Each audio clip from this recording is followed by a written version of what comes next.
Hello भैया, आज वाला भतीजा के बर्थडे। ऐसे हो गए नहा धोआ के रेडी। एहिया से स्टार्ट होला जेमे ऑर्केस्ट्रा होई, देख सकतारा लोग। एमे तो ग्राउंड में बहुत भीड़ बावे, ऑर्केस्ट्रा बा ओइसे भीड़ बा ज्यादा। डीजे वाला लौकी खाली केक कटाए के इंतजार बावे। बहुत खूबसूरत सजल सब कुछ। स्टेज बहुत खतरनाक सजल बा, देख सकतारा लोग।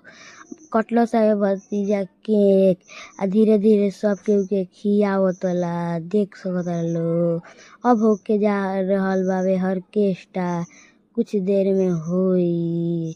देखलो होके लागल ऑर्केस्ट्रा। राजा महाराजा बिला गइलन एही में। राजा महाराजा के में बिला जाइलो हो, लेकिन बहुत कंटाप नाचतरिया लो सब केहू, देख सकतारा लोग। आ एइजा होता ब्यूटी पार्लर।